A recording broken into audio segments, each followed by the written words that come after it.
Hello, everybody. Hope you're all doing well. Look at that. I got the music somewhat starting on time.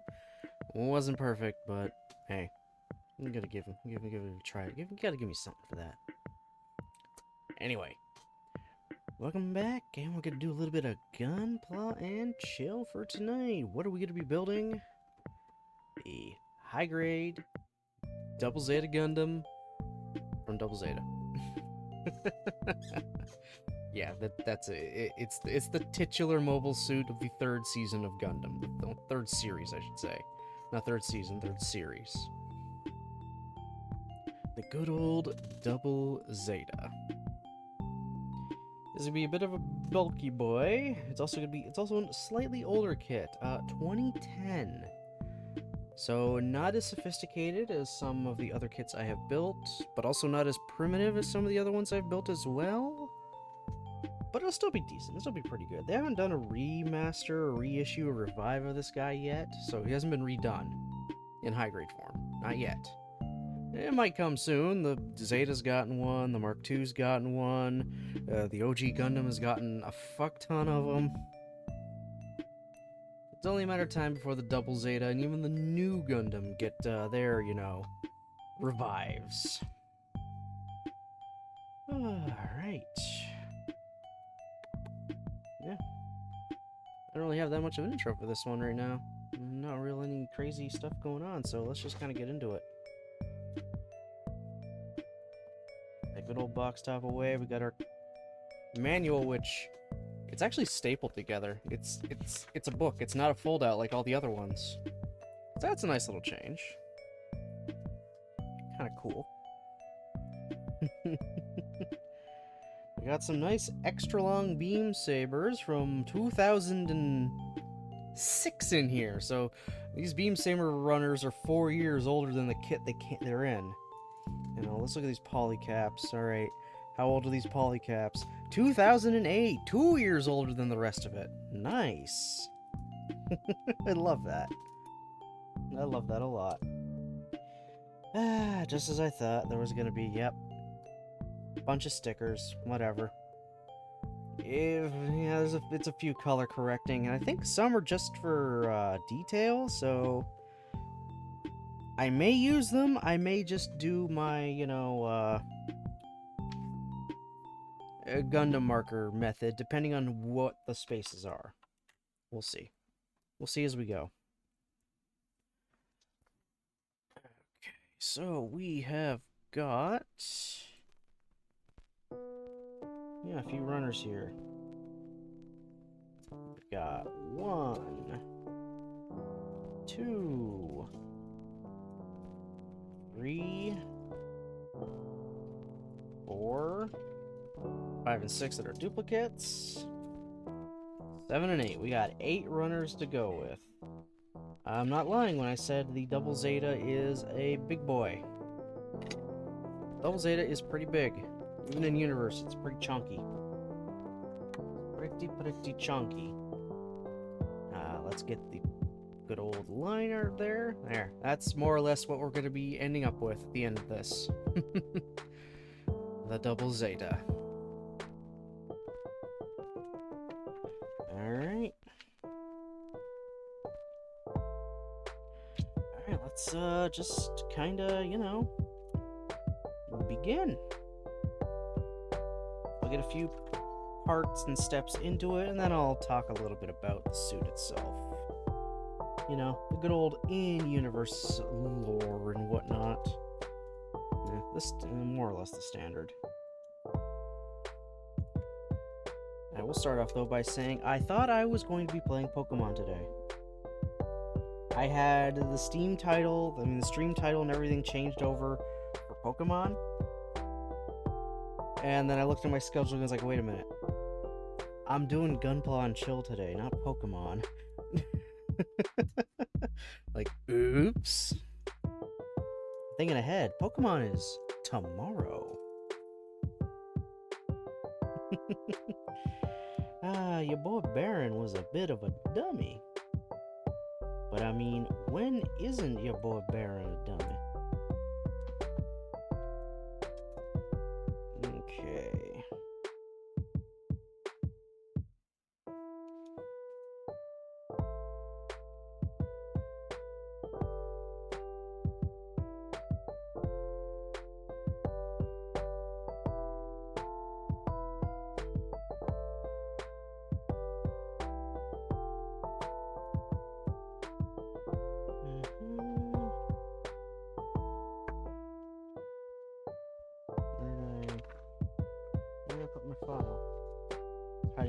Where's the...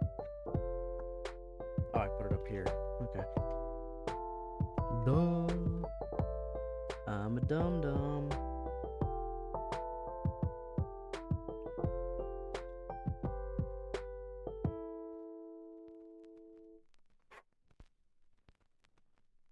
Okay.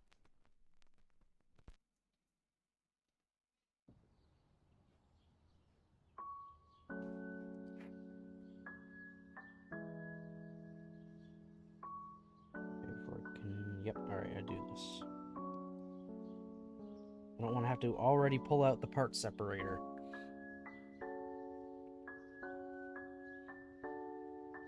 Okay. Alrighty. The double Zeta Gundam.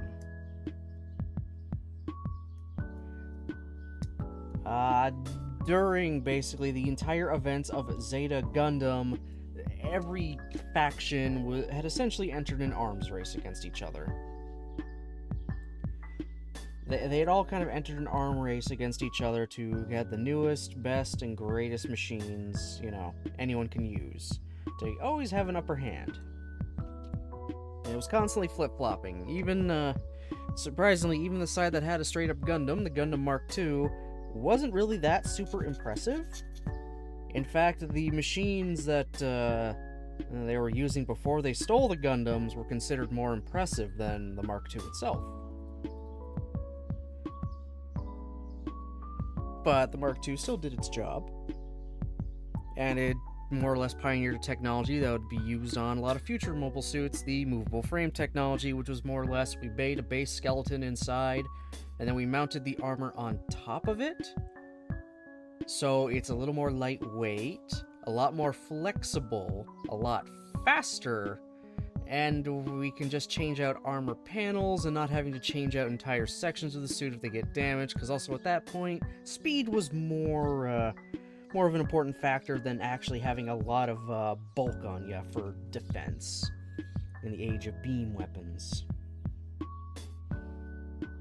Eventually, part of that movable frame technology and a few other things would eventually lead toward the creation of transformable mobile suits, which a lot of them were kind of having trouble and stagnating with because the transformation process would put too much strain on the actual frame of the suit itself.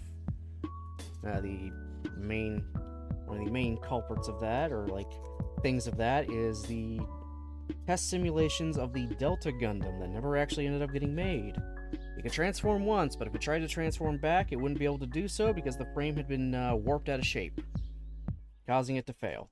With the design for the Delta Gundam being you just kind of mixed around, remove the transformation, change a few things around, and being turned into the Hyakushiki. Just a all-around decent machine that was high spec, and yeah, just had speed and everything. It was pretty good. It was alright. Nothing groundbreaking. It was just a good high spec machine. Eventually, that transformable stuff, the transformation, the movable frame, and everything led to the creation of the Zeta Gundam, which was a very high-spec machine that could transform, and it was a fairly complex one, but it could do it multiple times, no problem. And, you know, I guess the Zeta Gundam did very, very well throughout the entire conflict of Zeta. It was already starting to kind of show its age, even though it had only been like maybe a few months. Other machines had already started being pumped out to, you know, match it or surpass it. The thing kind of really keeping the Zeta Gundam going for the most part was its pilot and designer. They were the ones that were able to, you know, literally bring out the most of the Zeta Gundam. Anyone else who tried to use it could not match it, not match his performance in any way, shape, or form, no matter how hard they tried. That was just how it was. But because they needed more mobile suits, especially stuff that could be on the tier of the Zeta Gundam or better, Good old Anaheim Electronics, the single conglomerate mobile suit company in the entire Gundam verse that literally made and sold mobile suits to every side of the conflict because war profiteering, dug up some plans for what was called the Double Zeta Gundam that they had actually conjured up and were thinking and trying to work out before even the original Zeta Gundam was a thought. It had a different name at the time, but in the end result did become the Double Zeta. So they took pretty much the lessons they learned with the Zeta Gundam itself. They wanted to incorporate some features back from the original Gundam. Namely, it having a core fighter. I mean, basically a little spaceship that's what we're building first right now. We're building its little spaceship that could act as like an escape pod, while being able to save all the data recordings and whatnot, mostly for testing. Also wanted to include the functionality of oh my god, the fucking G armor, and the G bull, G whatever the fuck you want to call it, an extra basically tank that could kind of fly and also combine with the original Gundam. They wanted to include that again. And then the movable frame, as well as the magnetic coating that the original Gundam and its potential replacement, the Gundam Alex, had, which just reduced friction on the joints of the suit to increase, its mobility. All of this eventually came together into the Double Zeta Gundam. It's a mobile suit that could transform. It could transform into threes, actually. It had 3 different parts to it, like the original Gundam. It had a top, a middle, and the bottom. The middle just being the little core fighter itself. Then one half was the leg, one part was the legs, and the other part was the top half. By the time it got to the heroes in universe, to their group, the initial war from Zeta Gundam was over. They moved on to the next series, and they were losing. Because, they technically won the conflict, but also lost at the same time. They beat their initial foe, but they lost a majority of their fleet and pilots and leadership, and they were just on the run the entire time. Right away in the beginning. They had no rest before Double Zeta started. They tried using the Zeta Gundam for a while. They couldn't do it as well as the initial pilot, who had been rendered basically a brain-dead comatose patient for a while. So they had to make do with the Zeta. Eventually, the Zeta got too damaged it couldn't fight right away, and they didn't have the supplies to repair it properly. But thanks to a timely arrival from a new ally, they were delivered the Double Zeta Gundam. This thing was a powerhouse. Holy shit. Its backpack and generators and stuff were technically meant for a ship. Legitimately. The thing was meant, the engines at the very least, the thrusters on its backpack were meant to power a fucking ship, not a mobile suit. It had massive beam sabers, a massive twin-barreled beam rifle, missiles in its backpack, and the pièce de résistance, the strongest beam weapon mounted on a mobile suit ever, the high mega cannon in its forehead. The thing was incredibly powerful. Nothing could really stand up to it. It's just, if it's looking at you and fires that thing off, it's just a delete button. That's just what it is. It's a delete button.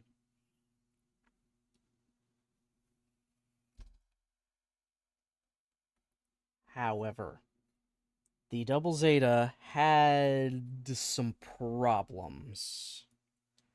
And by some, I mean a lot of problems. Number 1, that transformation it had. Being able to split into 3 and change kind of shape, either is the 3 separate craft, they could do one big craft, or the Double Zeta itself. Yeah, they had that was a problem technically.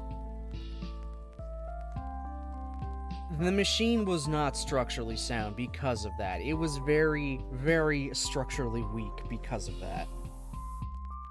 So it might look big, bulky, and imposing, but just kind of one well-placed hit could tear the damn thing apart.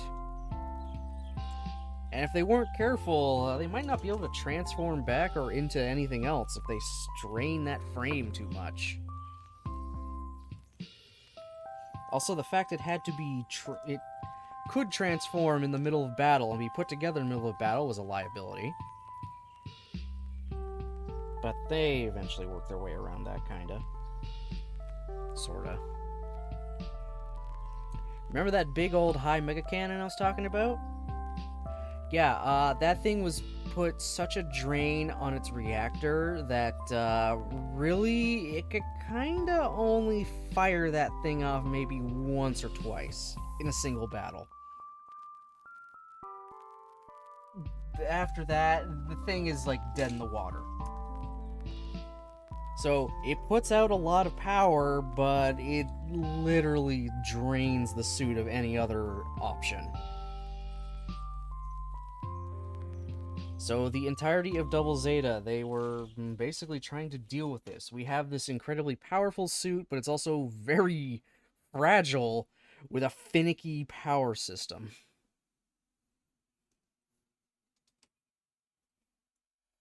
But it did its job. It fought off the new threat that was there, lingering bits of an old faction, even fighting alongside the regular Zeta and a repaired Gundam Mark II and repaired Yakushiki. And doing fairly well for itself. Again, mostly due to its pilot, who at times would switch back into the Zeta Gundam if the mission he needed to do, or whatever they were doing, called for more speed than straight-up firepower. Because even if he couldn't use the Zeta Gundam to its fullest potential in a fight, it was still a speedy motherfucker.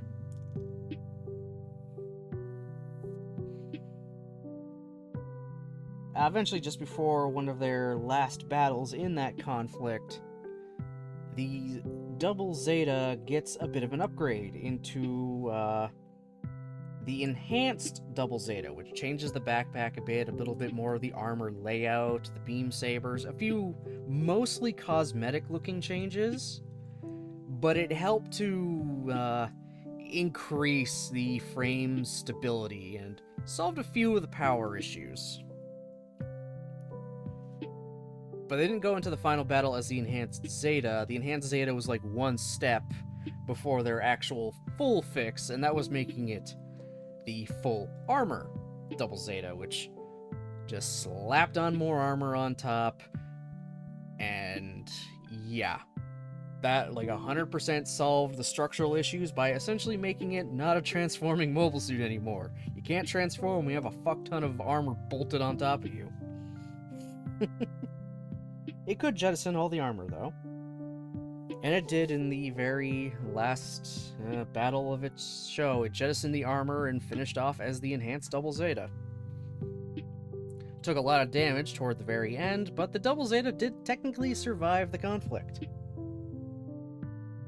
After that, its pilot took it with him on his trip to Jupiter, as part of basically a group trying to get energy.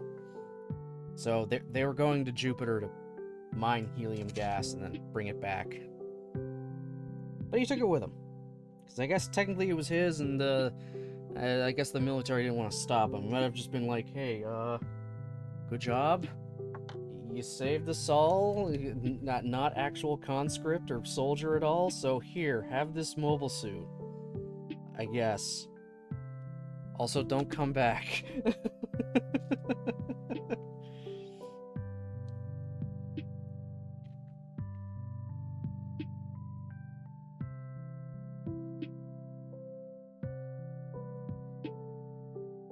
So eventually, he just kept using the suit through the years.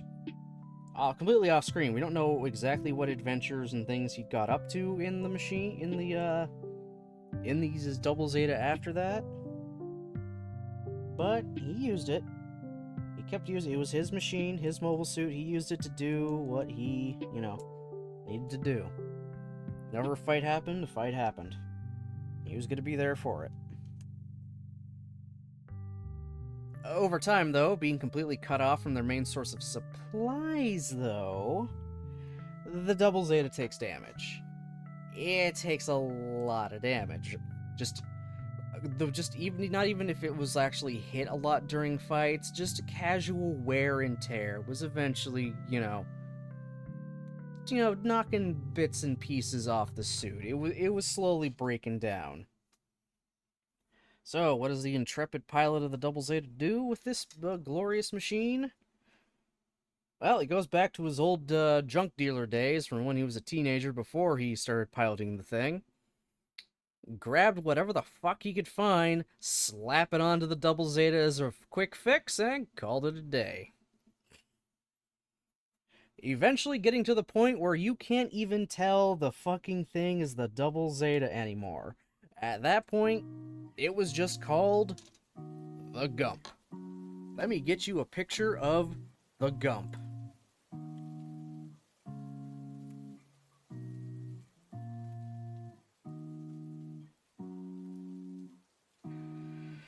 Oh, good golly my.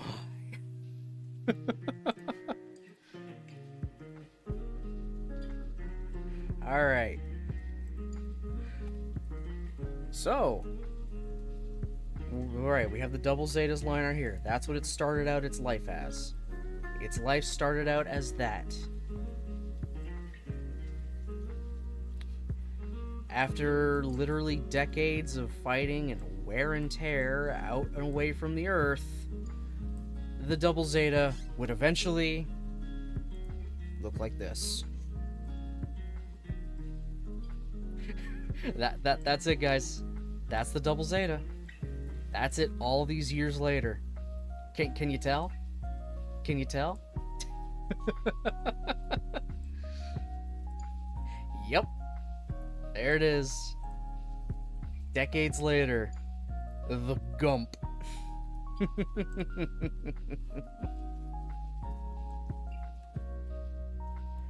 He would still use it even when he's in like his 70s. Obviously he wasn't as good as he used to, but he could still put up a bit of a fight. We only know this is the Double Zeta 100% for sure because the last time we see it used, that big cone on the head there, it breaks off and just... Nope, I put the wrong one away. It breaks off and it just reveals the Double Zeta's head. Then it fires off its high mega cannon one more time to reveal where an enemy was, and that was it. I believe at that point, it just kind of gets retired because, holy shit, I don't think you could really kind of fight much anymore. It took everything to keep him in the fight, but that Double Zeta is probably the longest standing Gundam.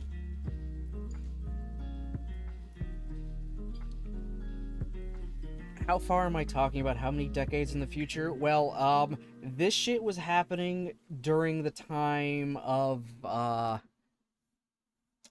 I never put my playlist on loop. Oopsie daisy. That's my bad. Hold on. Let me confirm the timeline here. Gump. Gundam. This was happening during the time of Victory Gundam. Victory Gundam. What the fuck is Victory Gundam? Well, you're gonna... This is, Alright, so the Double Zeta Gundam was 0089. The year is 0089. Victory Gundam happens in 0153. So, Zeta happened in 89. Victory happens in 153. That's quite a few years later. It's a while. It is a while. That's past Char's counterattack, past Unicorn, past Narrative, past F91. In fact, he appeared in like the manga and stuff that takes place between Victory and F91. So yeah, the mobile suit was going for a while. Not many other mobile suits can say they lasted literal decades, like the Double Zeta can. Even if it wasn't in its original form, it still lasted pretty damn long. All from just one kid who just gave no fucks. He just wanted his partner to keep going.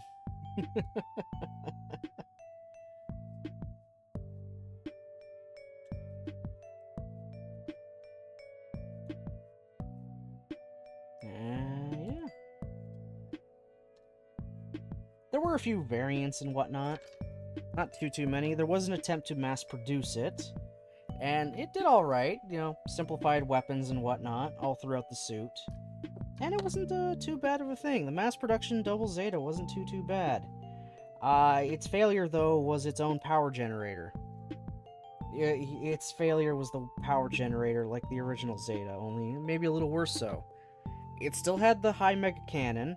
It was toned down, but it could only fire it a grand total of about 3 times, and then it's completely drained. So, again, decent weapon, but the reactor is kind of holding it back. No transformation, so it was a lot more structurally sound. Funnily enough. It was more structurally sound than the original. There was also the Fats, that were basically, pretty much you call them gray Double Zetas, that were used as test beds for the full armor and enhanced upgrade that the Double Zeta got later. They were just, again, test units. Most of their weapons didn't really even work. It was just...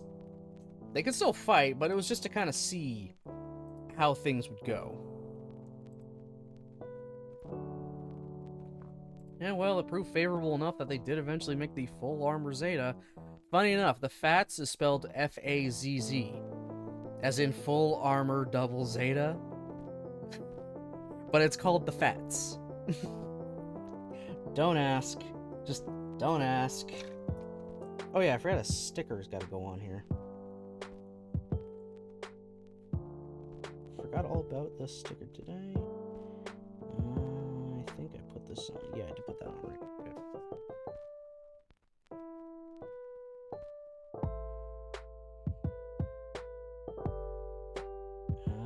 What sticker was it again? Okay.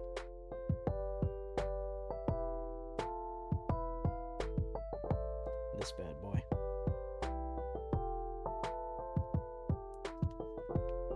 So yeah, there we go. That's pretty much it for the Double Zeta. I'm putting a black sticker on a black piece of plastic. I get what they're doing here. It's not a pure black like the other, like the plastic itself. It's also a little shiny. It's supposed to represent the, the cockpit glass.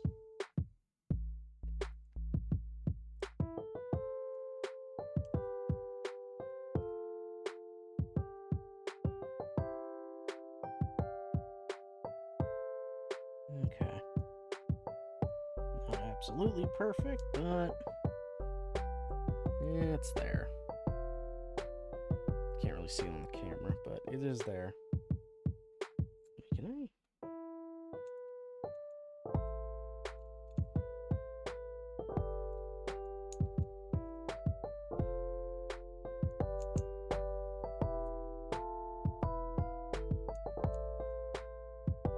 Oh, okay, I see. I have 2 different ways of putting these on. Okay. I think the one way I was doing it was for the transformation, and this is supposed to be for flying, because it's a little more separated than closed in. Closed in, it's got to transform.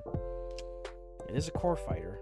The Neo core fighter, to be specific. They had to specify it with Neo, so it's the new core fighter. Yeah, they kind of did away with the core fighters because they went to Now, they didn't bother going with any escape craft for mobile suits anymore and gave them all panoramic cockpits, so you could actually see all around you. Literally, you could turn your head behind yourself in your seat and you'd be able to see behind your mobile suit. In old machines like, well, the original Gundam itself, you didn't have that. The glass of the core fighter, that was also your cockpit, basically had 3 screens. That was your view. You had your front and kind of your sides. That's it. That's a classic mobile suit cockpit layout. Just having like 3 monitors you look through. The newer ones, you use the panoramic cockpit, which is just so much better. Okay, what is it? Oh yeah, looking at these bad boys.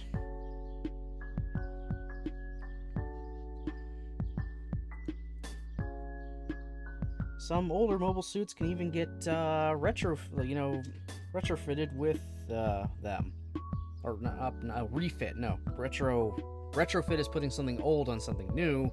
This is a refit. They could be a refit with a panoramic cockpit, just so they could be, that little bit better. Obviously, you kind of want your mobile suits to be the best you can get them.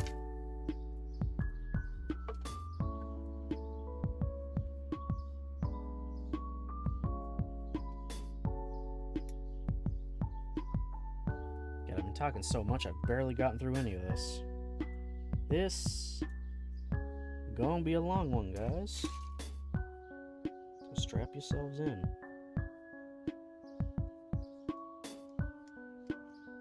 And I figured this would be the shorter of the 2 remaining kits I had left.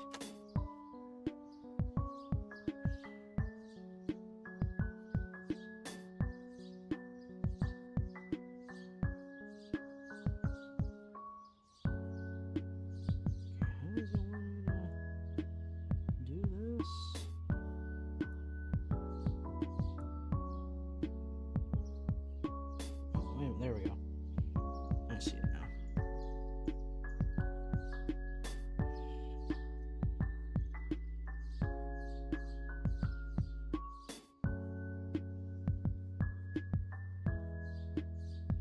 Be using a lot of polycaps if it wasn't obvious.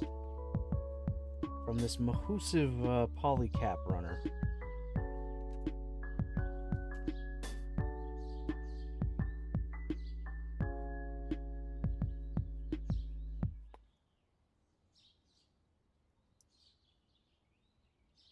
I'm also going to level with you guys. I have never actually finished ZZ Gundam.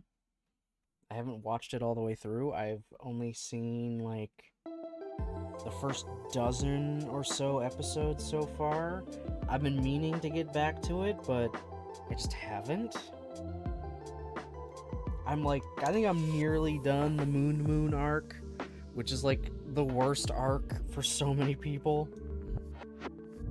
Double Zeta also starts off as more comedic,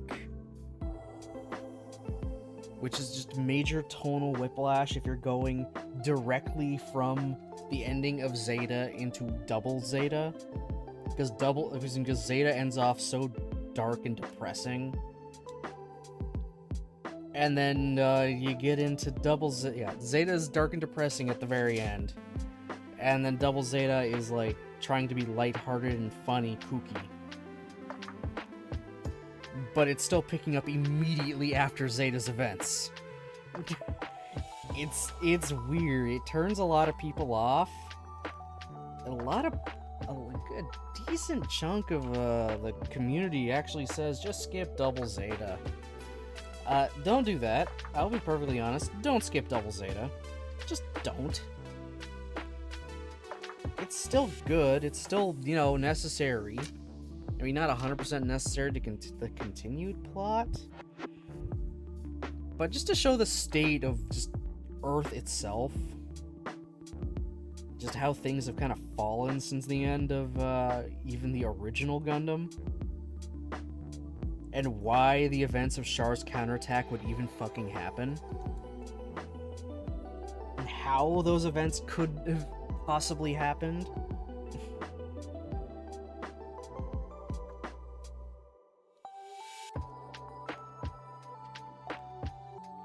Because guess what? The Earth is not exactly in a great position at the end of Zeta. In Double Zeta, they more or less kind of just like, okay, yeah, Haman, we surrender. You're good. You call the shots. Cool. And then it's up to the Double Zeta crew and everyone to basically, you know, not really let that happen. They don't really have that support because Earth basically just kind of folded immediately. They didn't even want to try.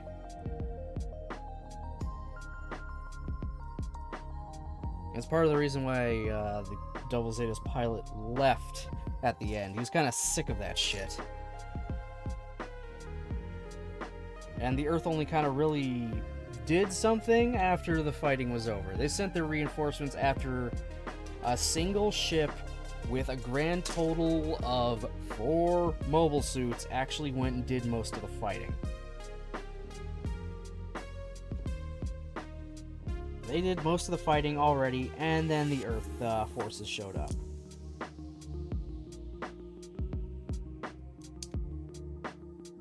Yeah. I'd want to leave too.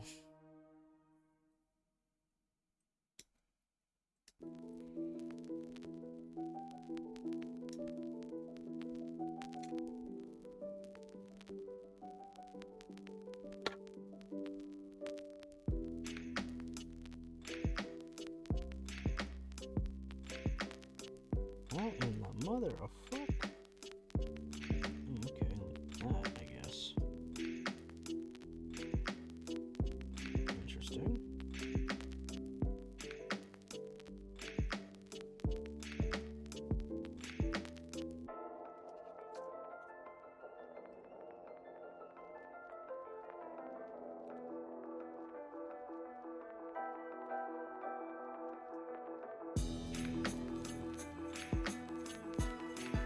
Though you kind of sorta need to watch Double Zeta in order to get a more emotional impact in Unicorn too, because one of the characters in Unicorn is directly related to another character from Double Zeta, and even the main ship that it focuses on all the time is the same ship from Double Zeta, just. Yeah, now the Earth forces control it. So you're seeing a ship that's already gone through conflict. It went through, like, the latter half of... No, I know. It went through the entirety of the Double Zeta's events, of Double Zeta Gundam's events. And now it's thrown into something else entirely, with a brand new Gundam on board. Sometimes. Yeah, a lot happens in Unicorn. A lot happens in Unicorn. It's kind of like all over the place. It's unfortunate. The damn ship just kind of gets thrown into this conflict it didn't really sign up to be part of. But whatever. It survived the first Neo-Zeon War. Technically, it survived the first Neo-Zeon War with a Gundam on board, and it went into the next thing it had going on with a Gundam.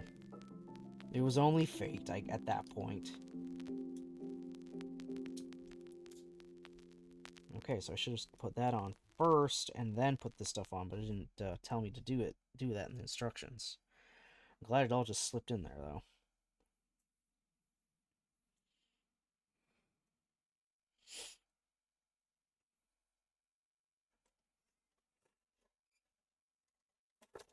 Yeah. Runners are just jumping out at me.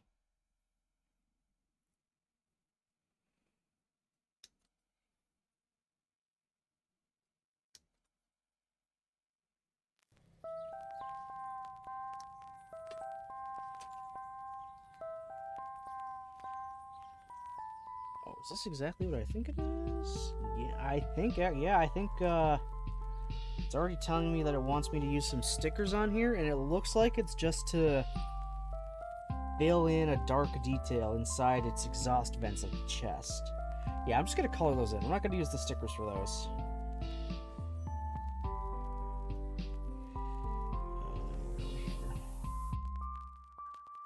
There we are.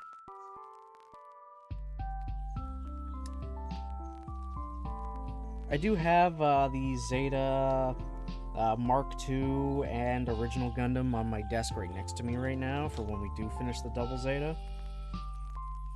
They fought alongside the Mark II and the Zeta, and the original Gundam I just have there because just to show the size difference even more of how much mobile suits have just gotten so much bigger over the years in universe.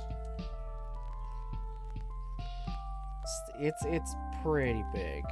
I could also grab the new Gundam because it is here on my desk as well. Because, well, it's the next main mobile suit after that, after the Double Zeta. It's our next main Gundam. And it is pretty big itself. It's not going to be that much bigger than the Double Zeta, but still pretty big. It's got presence. Alright, yeah, instead of using the sticker, I'm just going to use my Gundam marker.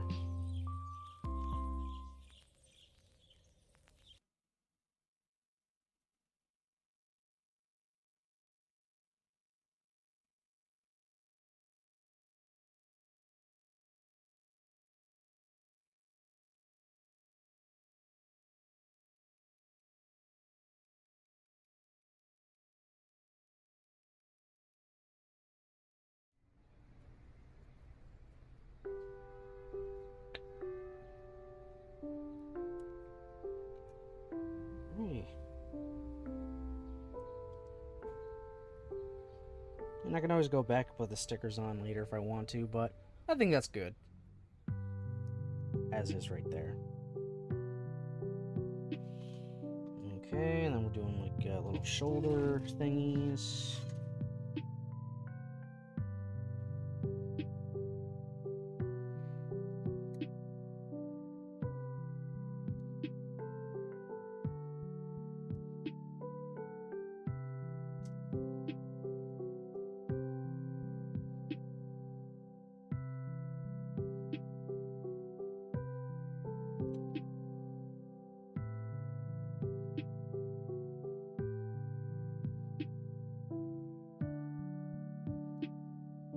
There you go.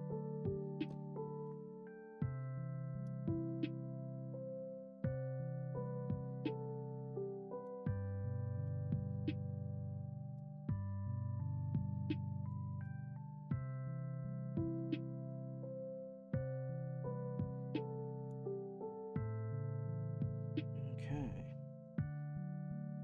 Oh, now we add its neck peg and arm pegs and everything in here.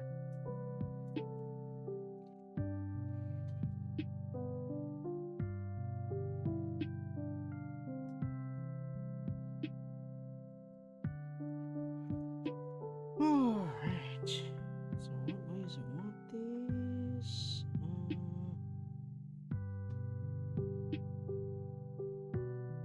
Okay, once I'm going in like that. Looks like. Hold on. I think I put it in backwards. Good thing it's a simple thing I can pull in and out. Giggity.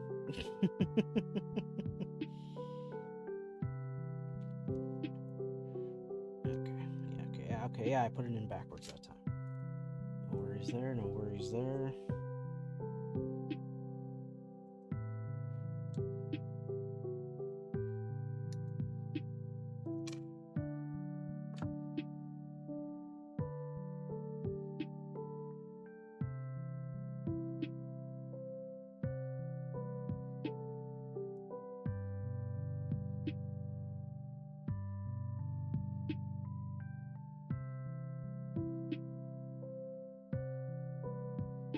Oh, actually, I already did put the one in wrong immediately. Good job, me. I think. Wait. Oh my god. I don't know which one I'm putting in correctly right now. Okay. Look at this again. Okay, so I want like that. And I want the long end. Okay, I want the long end out. Okay. Short end goes in, long end stays out.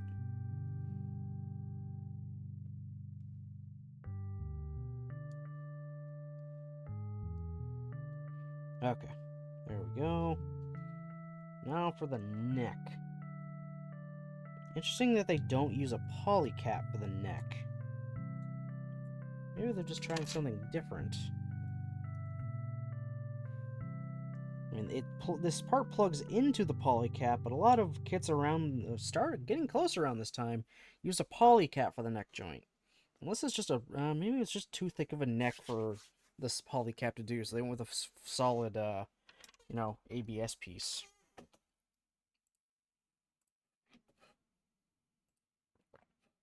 You're never sure what they're kind of thinking when they're doing some of these, a lot of the times.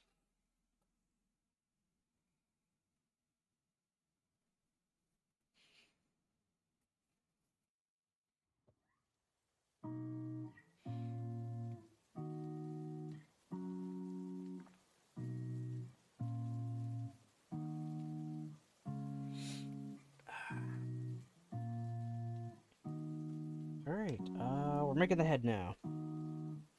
Sweet. Alright, let's see how much of a pain in the ass it's gonna be to make this head.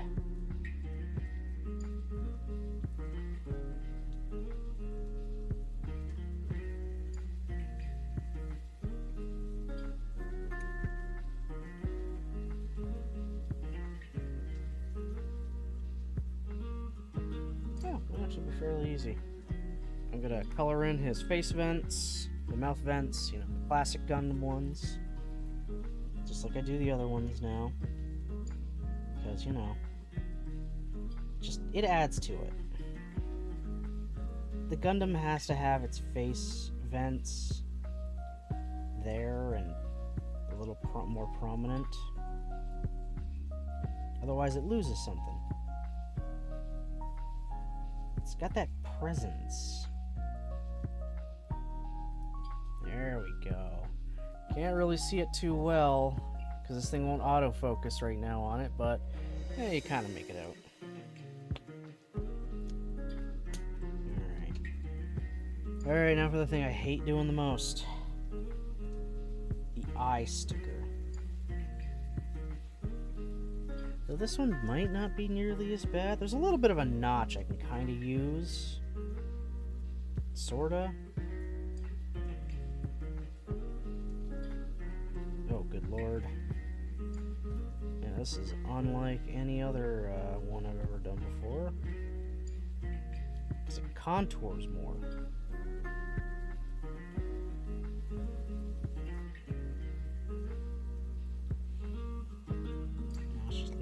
Bad boy up.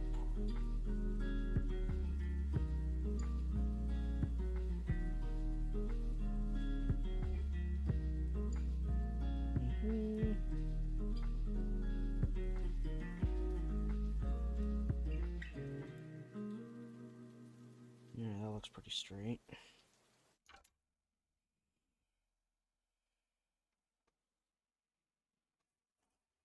Gotta give it its chin.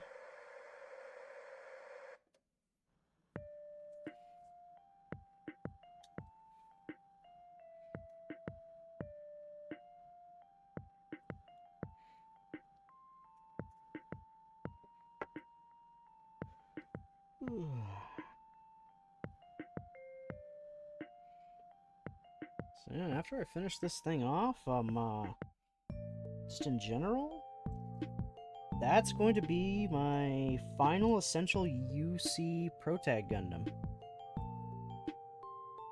I'll have everything up to,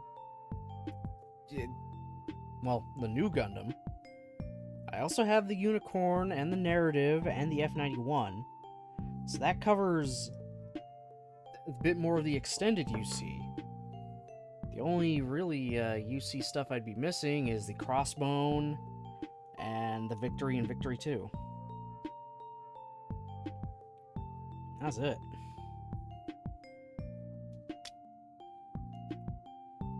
I potentially get the Crossbone because it's a Gundam with a pirate motif. That's like fucking awesome. On the fence about the Victory and Victory 2. I don't know. They're pretty solid designs. I actually like the Victory more than the Victory 2. I think the Victory 2 just has a little too much yellow going on. for my liking. A little too much yellow, a little too much blue, especially centered on the chest. The regular Victory is a very clean suit, though.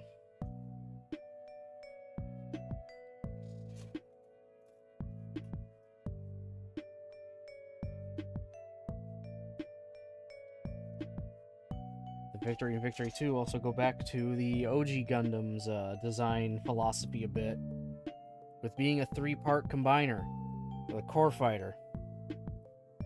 Or, well, actually, I think it's just a 2-part combiner.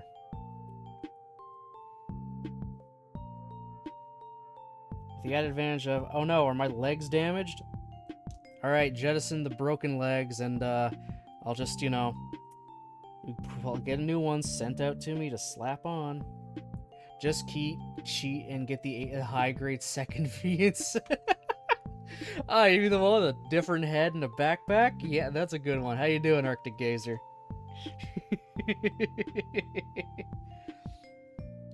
Only issue will be finding a good price. Ain't that a damn straight fact. Ugh. Gunpla is not cheap. Especially, some of the other kits.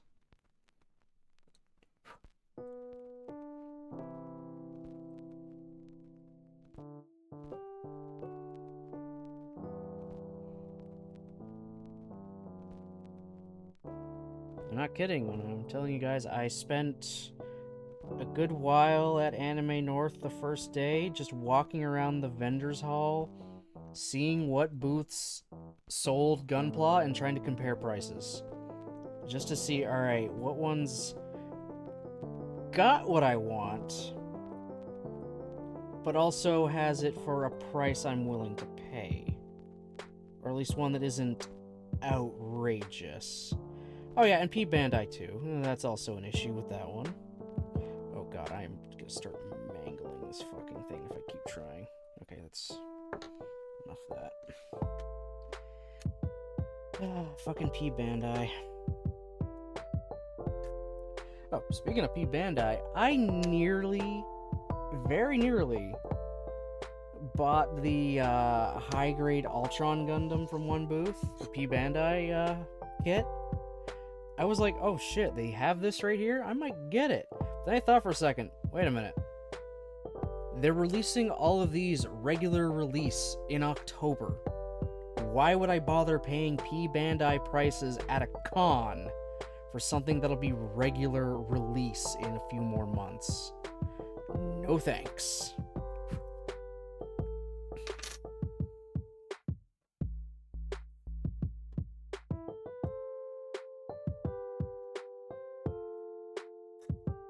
So, yeah, I didn't buy the Ultron Gundam. I'll get it eventually. Along with the Death Scythe Hell, Heavy Arms, and Sandrock Customs.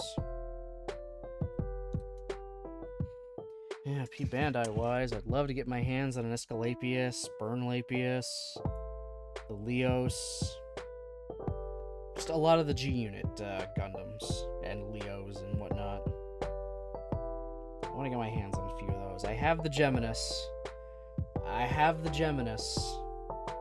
but I want stuff to go with it. I think the head is the same, just the loadout is a very simplified version of the V2 Assault Buster combo. Okay, I think I know what backpack you're talking about for it. You essentially still do get a Victory Gundam in there, just with a backpack as a bonus. Now, would it have the parts to also make the Hexa? I mean, it's basically just a swapping the regular antenna for bunny ears. Maybe they just kind of kept it. I don't know. I'd have to look and see if it's listed as an extra.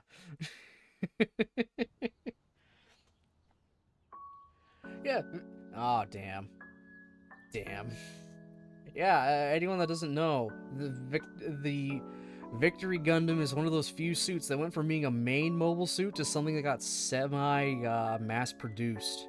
So a few of them would kind of run around in the series after he switched to the V2. And some of them would have a different head setup. Instead of the V-fin, it would have like bunny ear style antennas along the side of its head. Now that's the, like a victory hexa.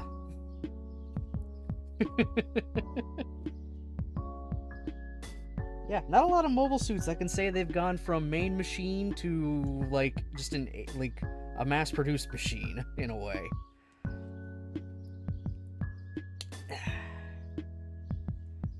Okay. We've got our double Zetas, body and head. It only took us an hour, because I've been yapping. Oh yeah, and I guess we also have the Neo Core Fighter. It's here, too.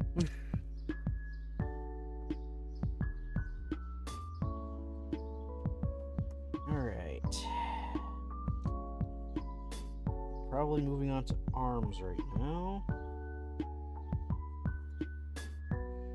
So let's get that underway. That or legs, I don't know. Some of the older kids do these in very strange orders.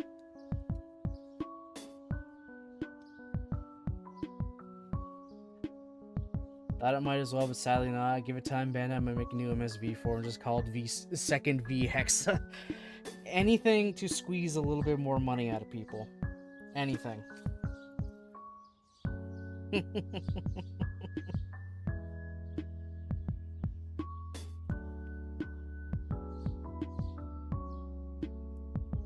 mean, P Bandai technically only exists to make variations on regular release suits that you don't want to take the time to color yourself. I think that was supposed to be the original point of P Bandai. Here's the color variant so you don't have to paint it yourself. But now it's just, they do whatever the hell they want. And it's annoying.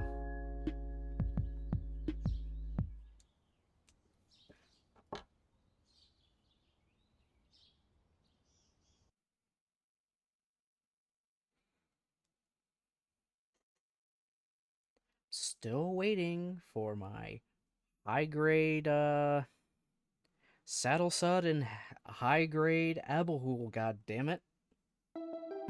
Still waiting for those. Come on, Bandai. You gave us Plutone out of nowhere. You're releasing a Plutone Black recolor P Bandai of a P Bandai kit. So come on, get with it. Make us the other second generation 00 Gundams. You're lucky Bandai are making some of the P Bandai wing kits retail. I just hope it'll sell well and might do for other shows. Maybe? I think they're literally only doing it because it was really popular here in North America. That's it. That's it. Just to celebrate Wing's 30th over here. I think that's literally the only reason.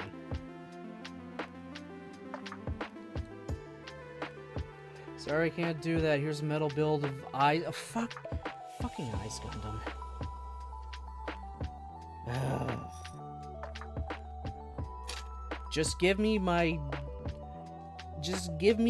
blue Dynamis and my dollar store Macross Valkyrie.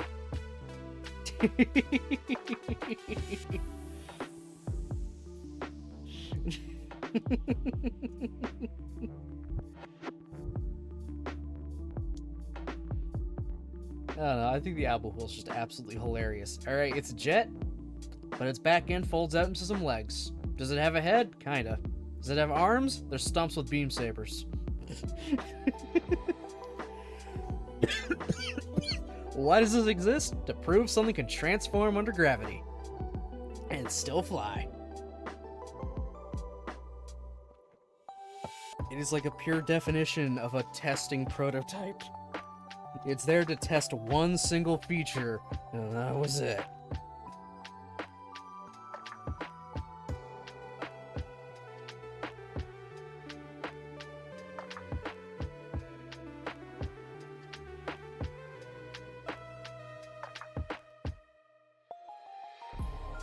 Lord.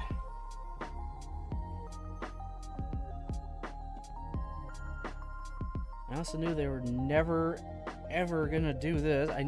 They were never ever gonna release some kind of option or, you know, a P Bandai kit of the Astria Type F Avalanche. I knew they were never going to do that. Why would they bother with that? I doubt the Exia Avalanche Dash sold well at all. I mean, I bought it mostly because I needed an extra part to hold... Well, I needed a replacement part to hold a beam saber on Exia's waist because I broke the peg. Because I'm an idiot. That was like my main reason for getting it. It came with a spare part that it doesn't actually use that I can use for my main Exia kit. Hold on, I'm gonna go grab it because I'm still semi-proud of this.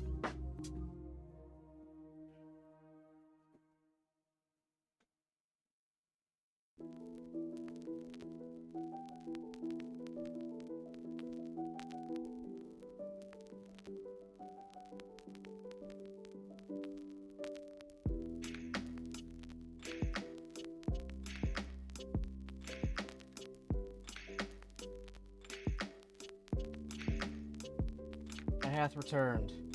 I'm still semi-proud that I did this. I took my regular Astria. I think they did with the MG Astria, sadly it's P Bandai. Figured. But I took my regular high-grade Astria. I took the high-grade Exia Avalanche Dash. And, well, I made the Astria Avalanche Dash. It's the Astria Avalanche Dash. It's got the same loadout and armaments like it had in the manga because it couldn't mount everything the normal one could. But it was very easy to just very quickly bash this together because it's just Astria and Exia use like the exact same parts. So I just took the legs wholesale. Legs wholesale, including the back skirt. I like it. It gives it a little more character than just being a more white Exia. Plus, I have the Type F and Type F2 as well, so the Astria department is kind of full. I needed to do something to help differentiate this thing a little more. It was just a quick little kit bash that I'm happy about.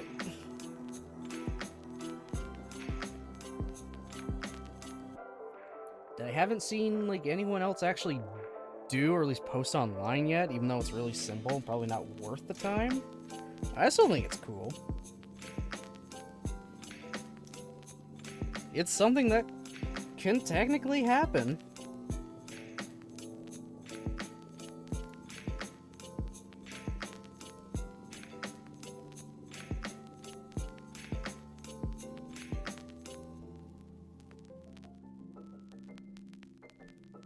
Bandai, hurry up and give me my Abuhul. Hurry up and give me my Saddle Sud.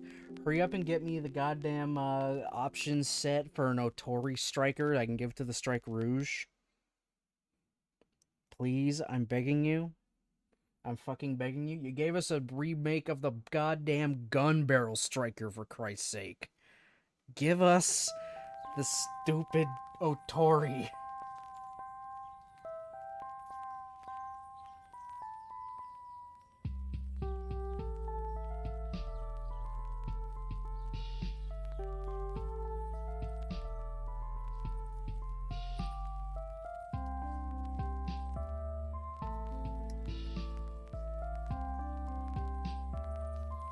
Actually, on the same note, give us a high grades of the enhanced and the full armor double Zeta. We've only had the double Zeta. And that's it.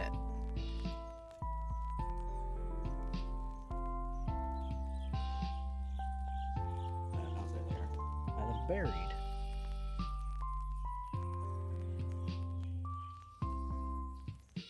Those really got to get sandwiched in or they're not going to move. Or they're not going to stay still, I mean.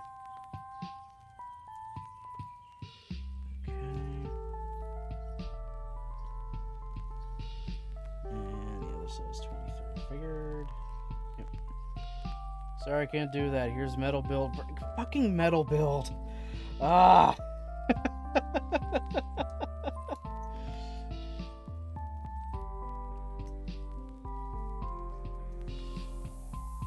Swear to God.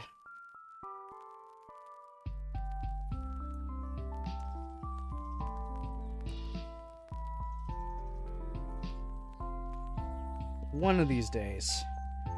One of these days, they'll finally give us a high-grade Otori to use. I might be the one huffing that copium at this point. Alright, now I gotta do that again. In the rest of the arm, rest of the shoulder.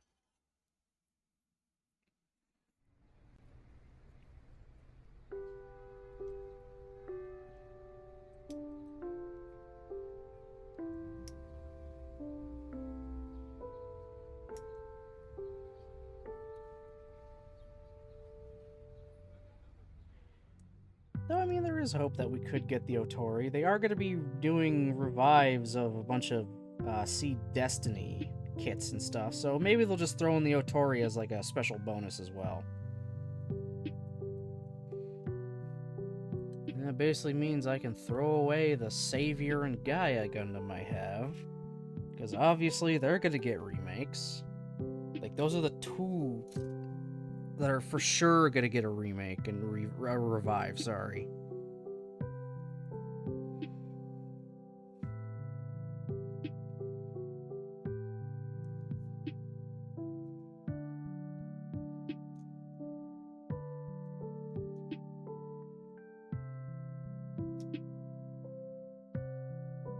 And they'll probably do also Abyss and Chaos.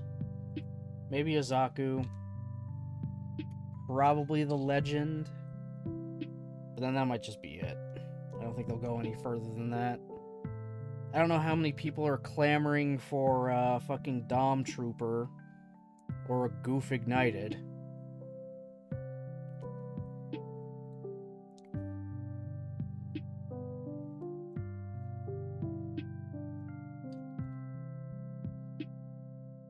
Or they might release all the wizard packs as like option sets. But if you want shit like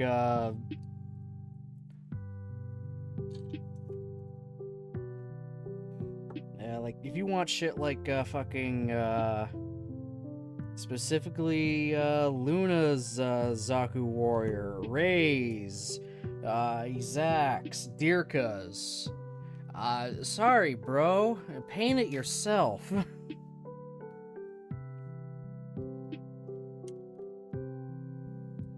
Watching Gundam Battle Alliance TV show? They're a TV show? I mean, you put Kappa, so it's supposed to be a joke, but...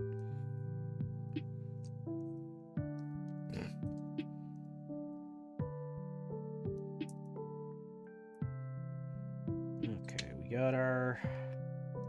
Oh, those are really loose. Eesh. That's gonna be a loose as fuck arm. Damn. Oh well. I'll eventually try and tighten it up. That's plastic on plastic, so I'm not surprised.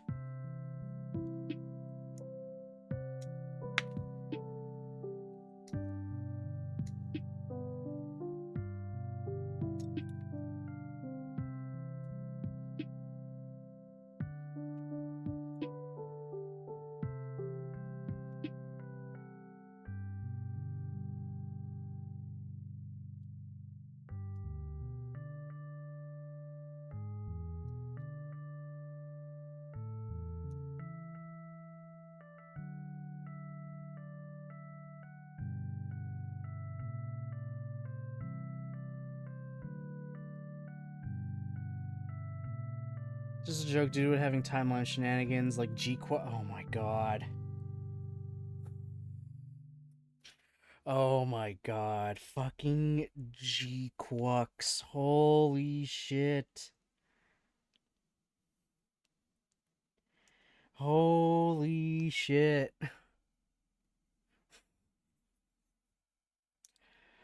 Oh, his last episode is going to be something. I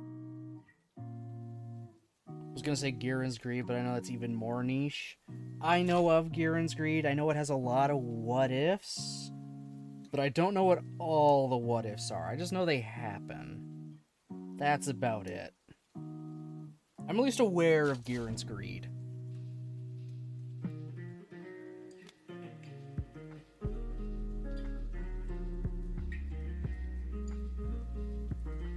mean, G-Quux kind of feels like a Garen's Greed, what if scenario. I mean, it's literally, what if Char stole the Gundam at the beginning? I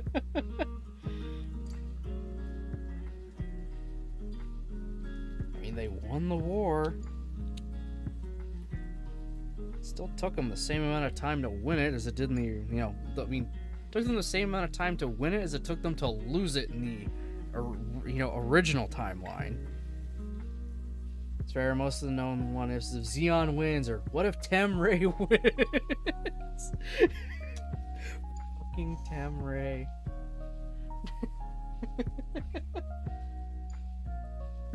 That fucking mad lad, his circuit, come on guys, it's actually genius. It's not a hunk of junk. Amuro doesn't know what he's talking about.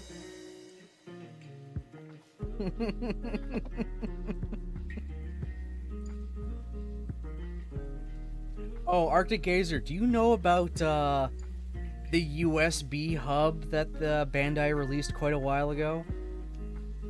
That looks like the Temray circuit. This is the funniest shit in existence. This thing even exists. Okay. It is too fucking funny. So, it's just a USB hub. The entire outer casing looks like Temray's circuit. The hub is all USB 1 ports. USB 2 had come out not that long ago. So already, right out of the gate, the thing is actually obsolete. And worthless, technically. It's just a bunch of USB 1.0 ports when everyone had already moved on to 2.0. The most on-brand thing ever.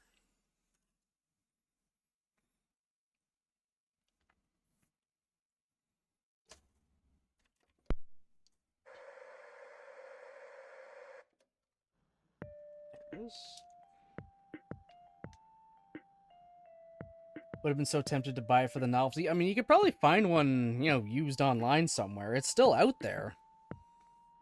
Just to have it to say you have it. But it's not going to be functionally, suited for anything nowadays. Now that we're on to, like 3.0 and beyond. Sorry, we're on to like USB-C and stuff like that. So it is completely obsolete, but it is the funniest thing in existence that they've made.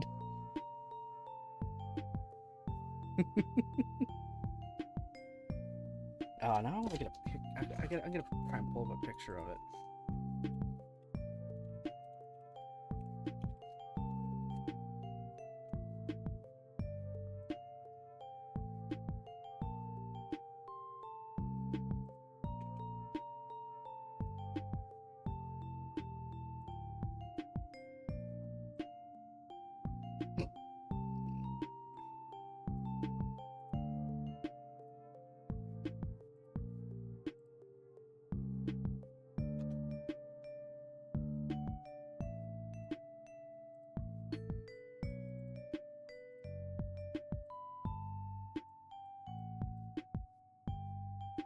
There it is. There's the box for it.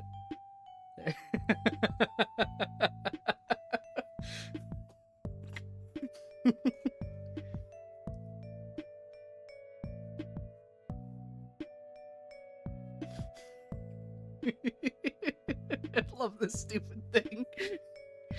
Yeah, USB 1.1 hub, released November 2007. Intentionally produced a 1.1 hub to evoke Temray's sense of being out of touch with the times.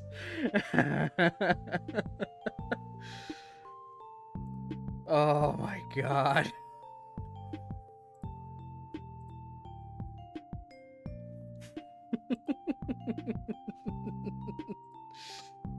It's beautiful. I doubt I'll get that for a decent price now. Oh, definitely not, unfortunately.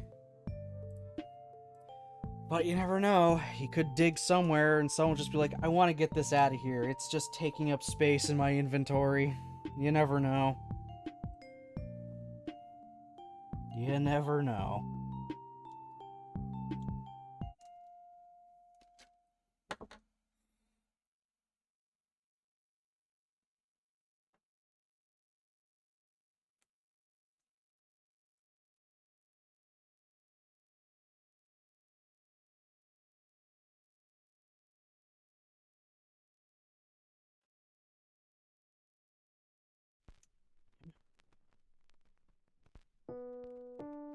Ugh, this thing wants to keep flipping on me.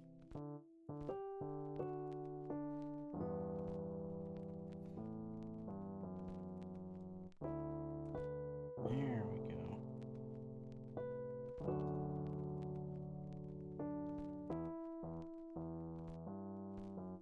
Okay.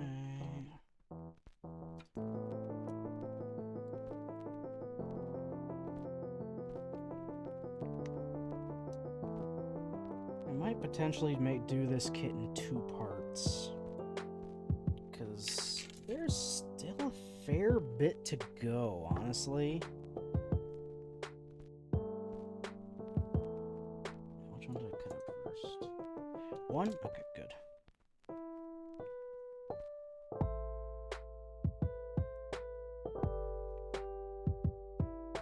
Yeah, I might make this a 2-part stream. We'll see.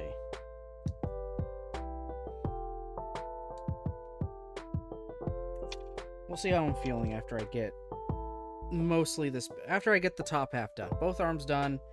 I'll see how I'm feeling, how long we've been here. If think I got the, energy and whatnot to keep going.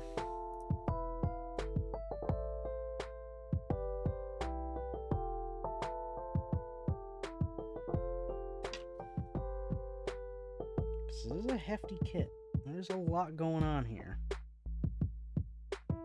And I don't build these things as fast as I used to, apparently.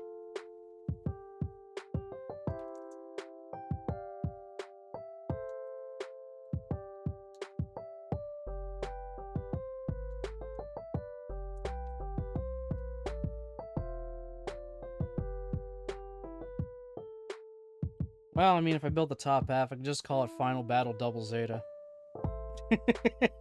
Doesn't have its legs.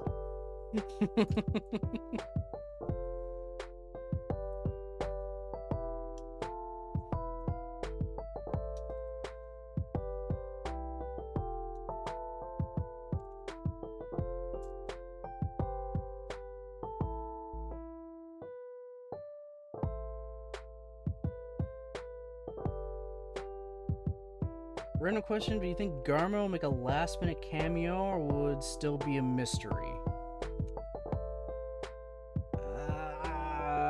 I don't think he's gonna make a cameo at all. The most we know is he left the military and married his girlfriend. That's all we know right now, and I doubt they'll have him show up for a single scene. It wouldn't add too much to it. If anything, I kind of expect Sayla to show up at least for a little bit.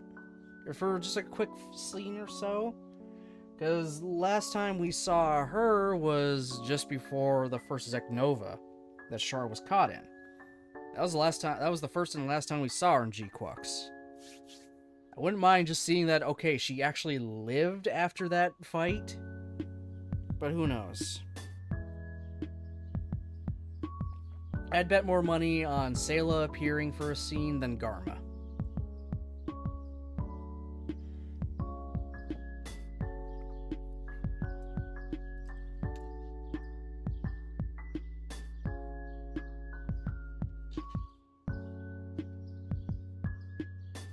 Plus, good lord, they barely do anything with Sayla as is. Like, holy shit. Yeah, she had more of a showing in goddamn, Origin. But, Jesus. After 0079, she just barely appeared. That's fair, maybe it'll be a future side story for both. Oh, maybe. They could probably do more with the G-Quux timeline if they just don't go alright, we reset it completely, everything that happened doesn't matter all over it in this last episode.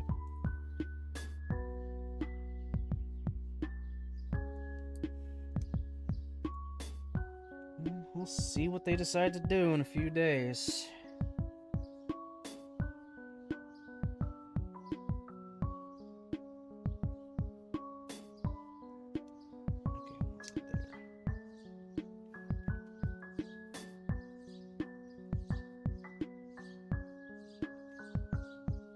We know Makuve lived, and he's an admiral now. So we know he's still around. Is Ramba Ral still around? We know the Tri-Stars initially survived the war, but now 2 of them are dead, thanks to Neon and Shuji.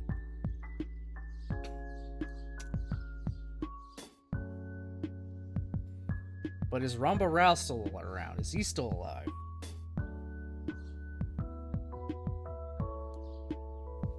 Or did Sayla just kind of take Amuro's place on Earth in a light gun cannon? Then again, if she did that, then the Tri-Stars would be dead. But then again, Dozo also still died, doing the same thing he did in the original. Defending Solomon to the last with a big Zam.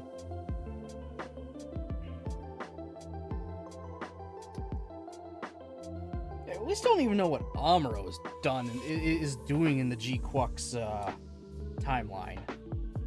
Where even is he? Does he even exist in this anymore? We know Tem Ray existed. He made the Gundam and he appeared when Char stole it. So we know Tem Ray at least exists. So where's Amuro?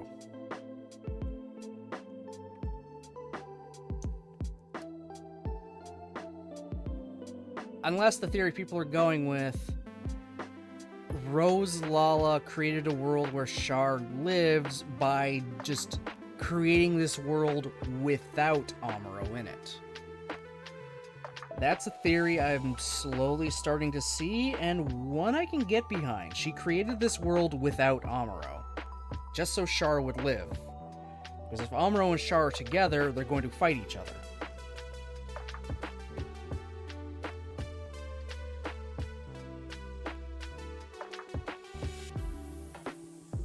One episode left, still chance for canon event to happen to Makuve. Fucking guy. Fucking Makuve.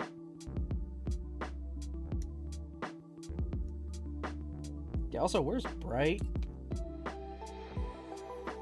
Where's Mirai? Where's Fraubo? Kai? Hayato? Where's our boy Ryu?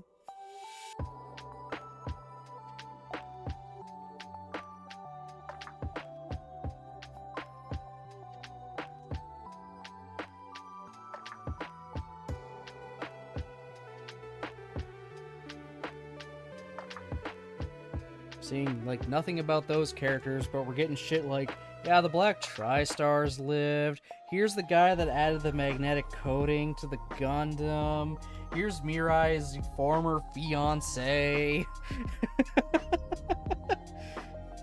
Like, did we really need Cameron Bloom to appear?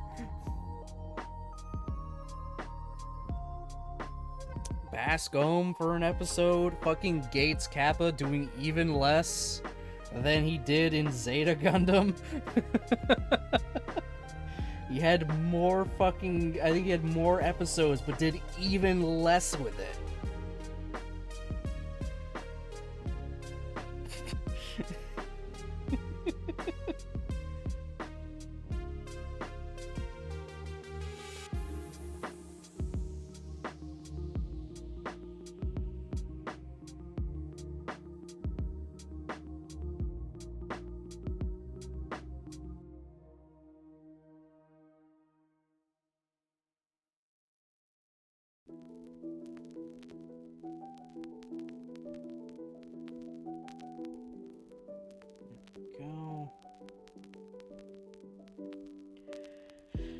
Okay.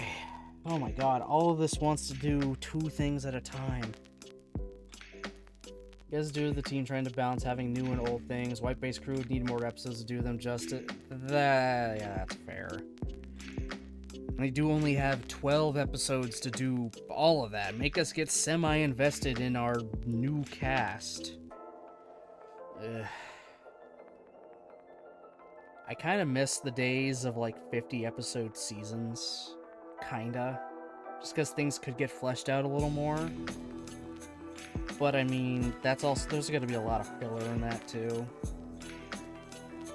And it's hard to sit down and watch a 50-episode show nowadays. But 12 just doesn't feel like enough. Not for something like this. Not an alternate take on Gundam like that. Looking at the right thing? I am not. Right here. I feel like they should have had at least a second season. I think that would have been probably best. And like 24 episodes probably would have been the best for them. But just having 12 really made them rush through a lot of things.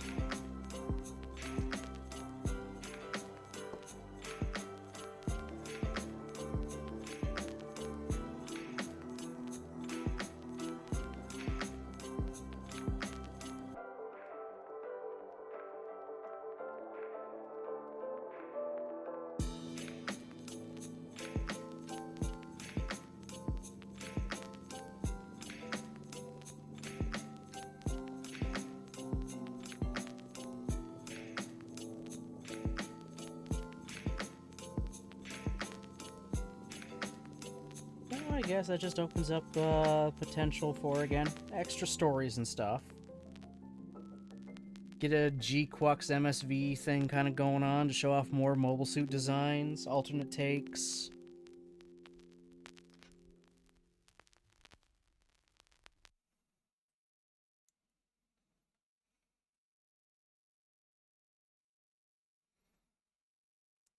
Say the short episode count would work better if they just focused on after 1 Year War, then if the show did well, make the next season focus on Zeta. Okay. Yeah, probably. Maybe. I mean, the only real Zeta stuff we kind of got was Bascom and the Psycho Gundam Mark II, which, it's the fucking Mark II already? Where was the Psycho Gundam Mark I? How'd they slip that through things? But, whatever. Only just do so much.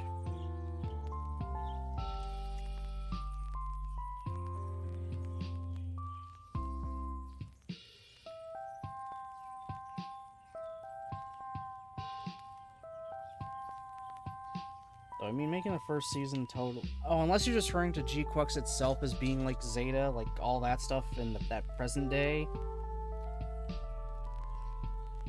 At the moment, G-Quux team looked at the age and said, let's do this again, but with UC.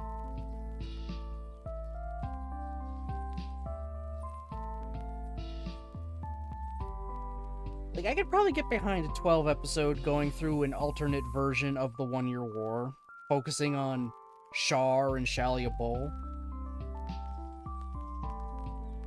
I could probably get behind that. I did like the one full episode we got that showed the alternate version of the first episode. That was pretty cool. I could get behind an entire season of that. Just showing these new key moments and how they've changed now that Char and Zeon gained the Gundam.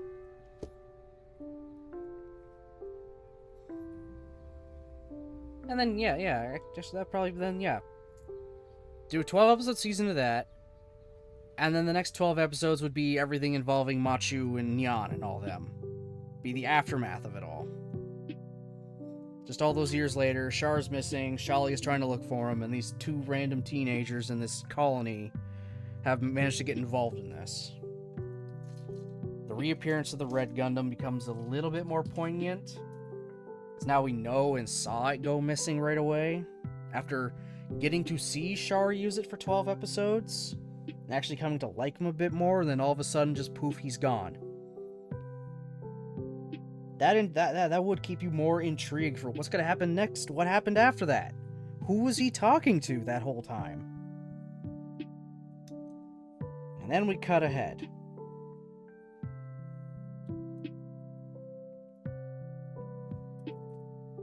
And maybe include a few more random moments here in the if they do it that way in the 1 Year War section, maybe include a few more moments where Char actually says he wants to take down the zombies. And he's only telling Shalia because he trusts him enough. And Shalia is all for it because he is. So you can see their plan to actually want to do that stretch back that far. And makes his search for the Red Gundam even more important. He's searching for the Red Gundam and Char so they can finish Char's plan of eliminating all the zombies.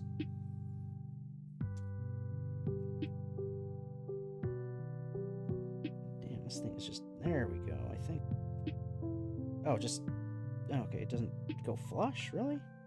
Just sticks on there? Huh.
Just realizing now why Garma definitely did live no matter what after leaving. Like he would have easily been able to live and not leave the military in the G-Quux timeline, because Char has no reason to go down to Earth.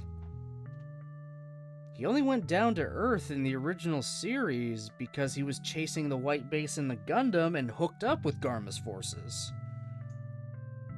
He took the Gundam. He had no reason to go down there. He had no reason to ever enter Earth at all. So, of course, Garma could just, yeah, I'm leaving the military, I'm going to hook up with my girlfriend Islena and just not do anything anymore. So that's why he would live. M'Quve probably wouldn't have gotten caught as quickly with his, mine. Obviously, the Tri-Stars don't run into Amuro because there's no Gundam for it, and they could probably take gun cannons, no problem. So, obviously, that's why they lived. Ramba Ral would still be in the desert. He wouldn't have run into the white base because, well, it doesn't exist anymore as well. Oh, yeah, there wouldn't even be Gundams or gun cannons really on the ground on Earth because the white base doesn't go to Earth. They might have a few here and there, but they're not traveling along trying to get to Jaburo. So they're not going to run into Ral, they're not going to run into M'Quve, they're not going to run into the Tri-Stars. Any of that, because the white base is under the control of Zeon now.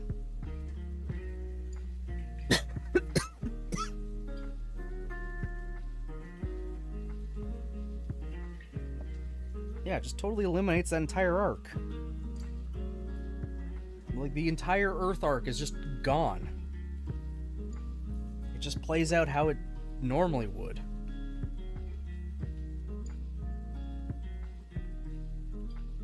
Though Zeon still got kicked off the planet, so yeah, at least we know some things stay the same.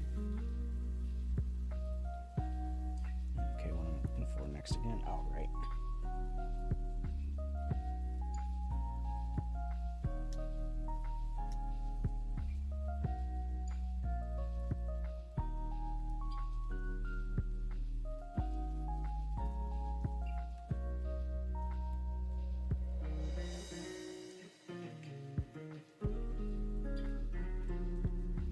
Joke's on you, Rumble Row's living his best life as a chief.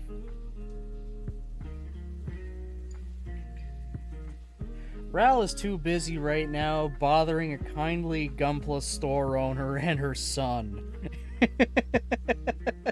That's what Ral's doing right now.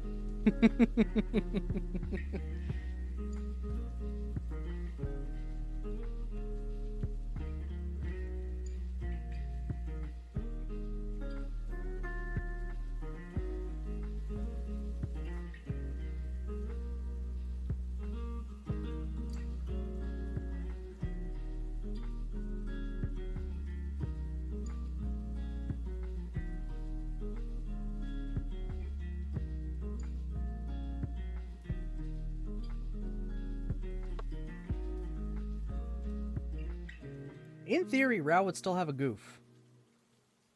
In theory, he would still have a goof, because he had it before they even got to Earth.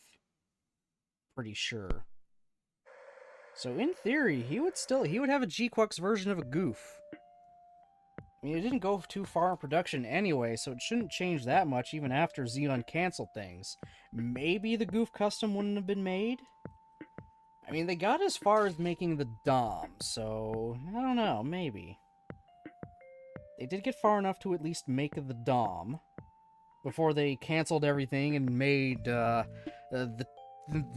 Jim Gelgoog.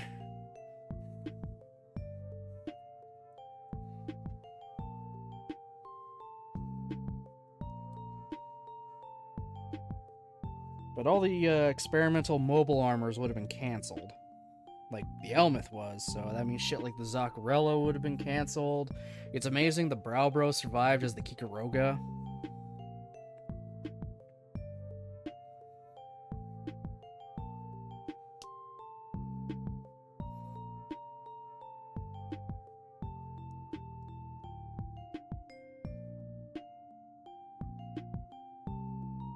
Okay, we got our 2 arms now. My headcanon is Rumble Row's Immortal Rice manga is canon to G-Quux timeline. Okay, that I don't know what that is. I'm gonna find out right this second. What in the hell is Rumble Row's Immortal Rice?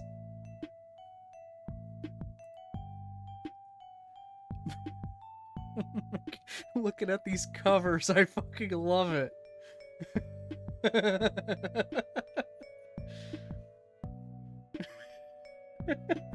Holy shit. Oh my god, yeah, let me go into amazon.co.jp and order volumes 1 to 5. Let's fucking go. Oh, I love that. Okay, just seeing Ral holding a big cup of fucking booze is amazing. It's like, you have this drawn anime stern looking dude holding a mug of realistic beer. Oh, I love that. I love that a lot.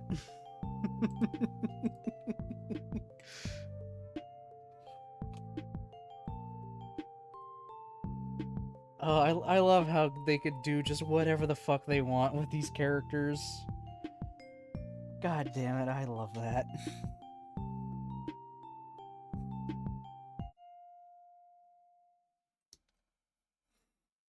It's Rambarao cooking different meals.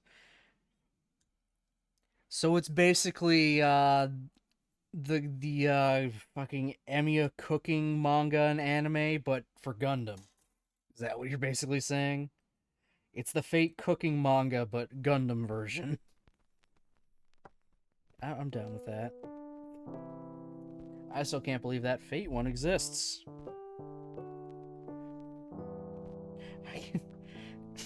We just have these characters cooking a meal, giving you the exact steps and ingredients you can use. Why? Just we felt like it. Ral seems like the kind of guy that would cook his own meals.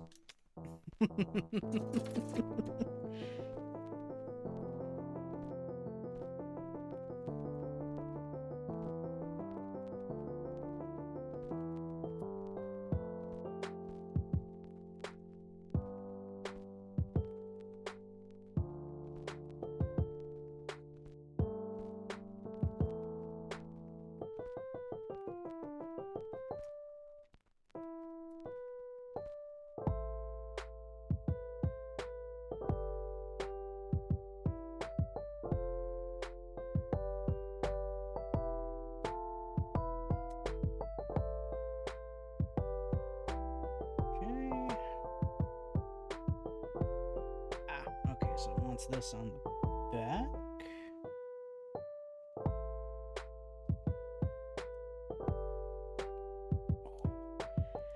Oh, there we go. It's in. Tight as shit, but it's in. I put this in backwards. Shit. Oh, god damn it. Okay. Good thing that's on that. And no wonder that went in fucking oddly. Duh. I'm an idiot. There we go. Okay. That's better. That's better. All the random Fate stuff, the cooking one's not that odd. Heck, the original VN did say Sakura, Rin, Shiro have all different preferences in cooking styles. That's true. That original VN is, I mean, also technically a hentai, so...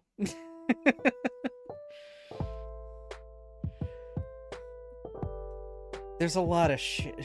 Fate could just do whatever the fuck it wants, and there's always some kind of good explanation for why they're doing it. There's always a good explanation.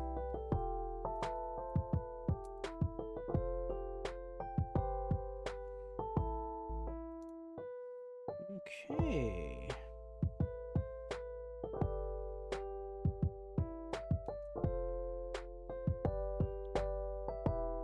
Where's all the hand parts? A.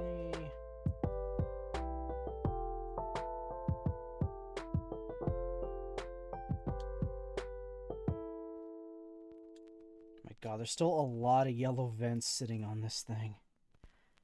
Oh my god.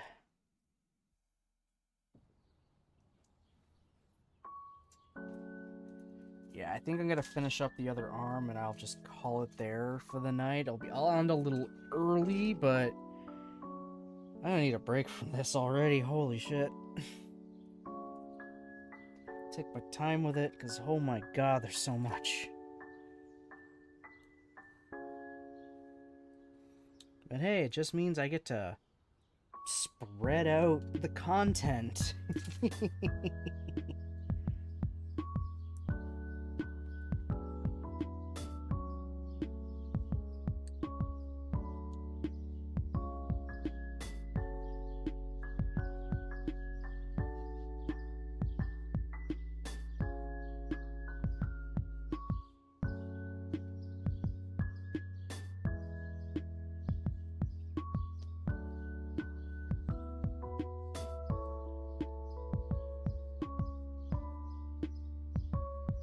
Okay, Double Zeta has one arm. I am not happy. I'm not liking that. Oof. Yeah, I'm gonna have to try and tighten that up. I got super glue and stuff. I can put a thin layer on there to thicken it. But we got an arm on there. Let's get the other arm on there. I just have to finish building the rest of it, obviously.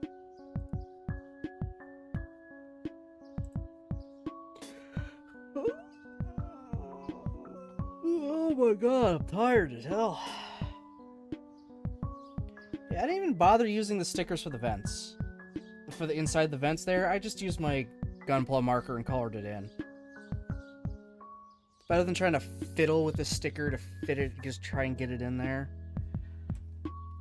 Yeah, just fine tip panel liner. It works well enough for those little details like that. Do it for all of my kits now. Not the cleanest sometimes because I'm not very steady, but still, it's a little nicer. Brings out just a little bit more detail.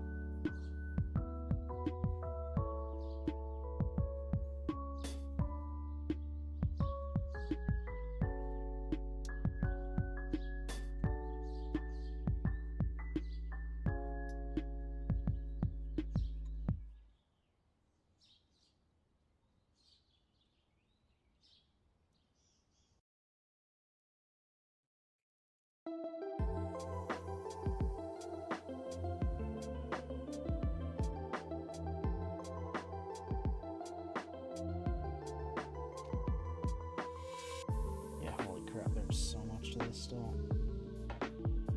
And those legs are big honkin' legs, and there's probably a whole bunch of parts in here that are specifically for its transformed state. Yeah, there's a lot to the Double Zeta. A lot. I will probably take a whole 2 hours just to do its lower half. And its big fucking backpack.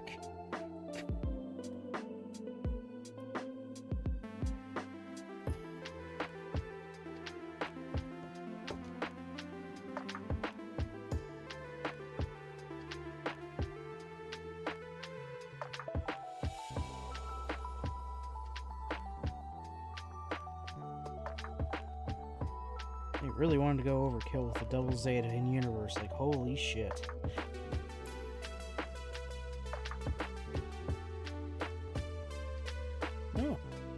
Oh, rain's coming down. Got a nice little downpour right now. Yeah, we knew this was coming. Just kind of heard it, and then I saw it all coming down on my window down here. Yeah, we knew it was coming. We knew it was going to be rainy. Better than the snow. Much better than the snow. I would have rided if we still had snow, even in June. Yeah, this is more than a light rain my goddamn phone was saying was going to happen. 'Cause that's coming down with a bit of force.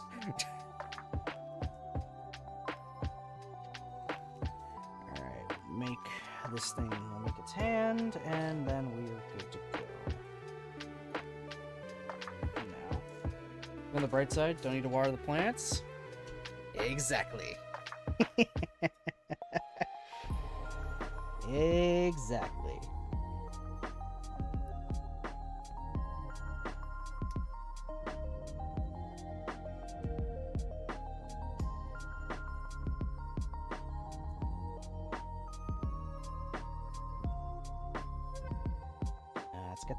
It's got the hand style I'm not a big fan of. Where like the bottom, like the top parts of the fingers and the thumb are a separate piece from the rest of the hand. And you sandwich that to make its opened closed fist. That just, it screams to, what I'm trying to say, it just invites more possibility of it breaking. Because guess what? It happened to me. I broke that peg on my GP02's shield holding hand. Yeah, the peg for that on the GP02 shield holding hand broke. Broke off inside. So I could super glue it and put the shield on, but if I want to take it off, I basically have to break the kit again, and even just trying to take the hand off, the thing fucking came off. So, not a fan of that. And I'm not gonna buy another GP02 just so I can get a replacement hand. I was a little sad about that one because that was the GP02 I bought while I was in Japan. I got that in Japan, goddammit. Well, I mean, I got that, the Strike Rouge, the Strike, the Arch Gundam. I got all, and the GN Archer. No, the Gun Archer, that's how you pronounce it, sorry. I grabbed all those kits in Japan. I was happy with that. I was like that. I had a nice solid little bunch. I also picked up a Robot Spirits Buster Gundam.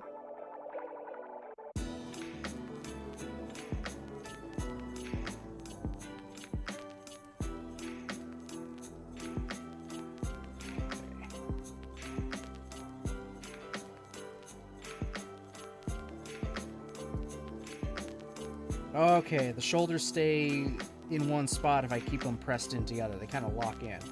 Okay. So there we go. We got our top half of the Double Zeta all done. Yeah, I'll save the rest of it for later, because we're already at like the 2-hour mark, and I've got a fair bit to go here. We got the legs, the waist, the backpack, its weapons, which granted aren't that much, but still, and then all the extra parts it needs for its transformation, if there are any, which it looks like there is. Holy shit. There's gonna be a lot going on there. That's okay, though. That's okay. We still made progress. That's half the double Zeta done, plus its core fighter. And I mean, I can still bring in the regular Zeta and all of them, just to kind of compare them. At least the top halves. So, Zeta and double Zeta. You can already see how big and beefy this guy is.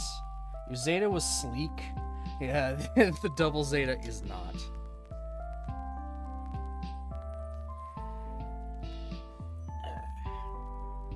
Even comparing to the Gundam Mark II, which is the revived version with the Super Gundam's backpack on it.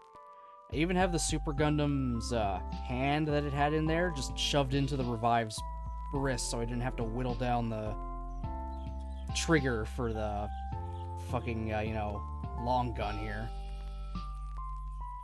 I love how this kit is still compatible. How kits from, like, over a decade apart are still compatible with each other. You can see there's still more bulk on this guy than this guy, even with the backpack. It's getting there. And then, of course, gotta compare him to the granddaddy, the actual grandpa. And yeah, he's a bit thicker. He's a thicker boy. And we only have half of him.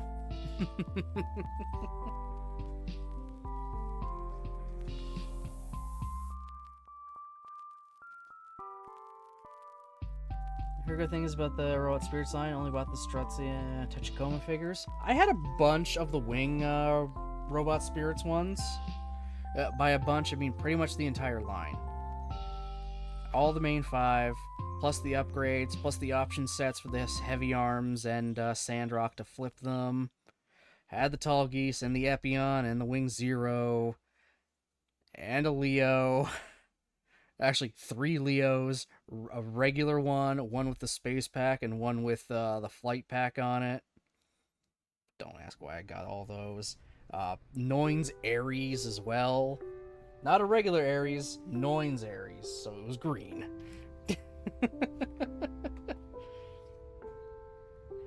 Alright, let's swap over to just chatting. I can fix my camera. I'm really zoomed in, so... I also had a lot of the initial UC Gundams as well. In Robot Spirits form, then I just kind of donated them and then moved to model kits. So I had the original. I think I had both versions of the Mark II. I think I had the AUG and Titans version of the Mark II. Zeta, Double Zeta, the new. I don't think I had a unicorn. I can't remember. I can't remember if I had a unicorn Robot Spirits or not.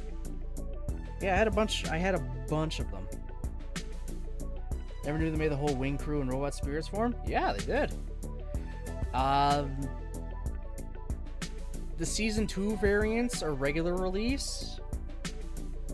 I mean the upgraded versions are regular release. Death Scythe and Shenlong were P Bandai. And then you could get a P Bandai option set to swap out parts on the heavy arms and the Sandrock to make them their, initial configurations.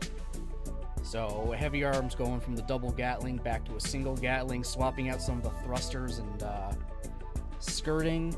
Same with the Sandrock, just you ditch the Uzi entirely, swap to a more simpler backpack, and again, swap out a few thrusters.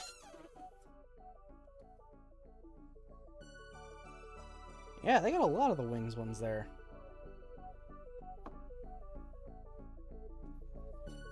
Yeah, they got the whole line. And again, the Ares, both regular and Noin version. You got the Leo with option sets for extra stuff on there. So the flight pack, the shoulder cannons, the different guns it uses. You could get them in green, blue, and purple, all the colors they showed up in the show. Obviously Epion, like I said, as well. Same with Wing Zero, and they could transform still.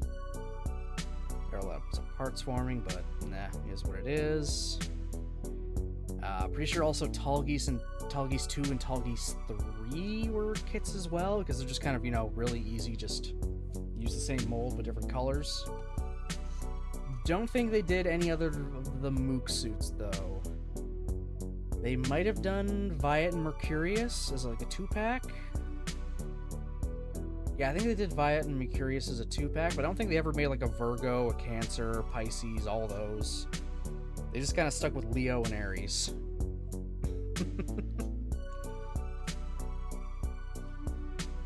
Alright, I'm just gonna gather up runners so I don't lose them.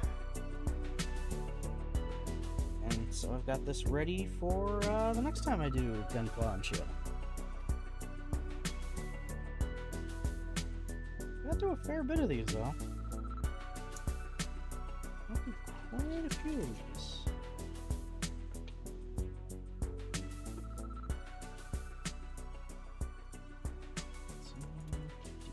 The 2 E's. F and C. I used to be a transforming and nothing person, but I've seen the light that sometimes parts forming is more stable in the long run.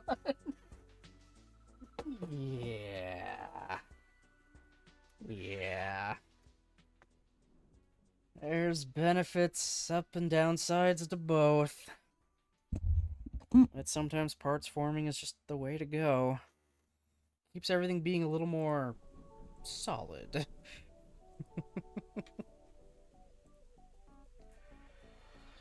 Okay, let's look at this handy dandy schedule for the rest of the week, i.e., you know, just for tomorrow. Alright, we're back to Pokemon Crystal tomorrow, for sure. I thought it was today. No, it's Gunpla and Chill today. So yeah, back to Pokemon Crystal tomorrow at 6. We're moving into Kanto now. Well and truly, we're done the Pokemon League and the Johto gym, so now we get to go to Kanto, and we're gonna tackle all those gyms now too. Get a nice little throwback to, I don't know, a few months ago when I was playing Pokemon Yellow. It was not that long ago I was going through Yellow, so it hasn't been that much time since we've been to Kanto. But it'll be good to see some old gym leaders again and kick their asses once again. Oh, while I prepare for the fight of my life. So again, I've never done like all of Crystal before. I've done bits and pieces. I've never played all the way through, so this is just cool for me. I've never done this. I like this. I'm happy about it. And yeah, once I get close to the end of Crystal, I'll once again in the Discord put the poll up for what Gen 3 game you guys want me to play next. I've been letting everyone vote on which Pokemon game in each gen I play. So far, you guys have voted Yellow and Crystal. I have a feeling everyone's gonna vote Emerald next, but we'll see. Anyway, thank you everyone for watching, commenting, lurking. Appreciate it very, very much. Yeah, I'll be back tomorrow about 6 for some Pokemon. So, I hope you all have yourselves a great rest of your night, and I'll see you next time.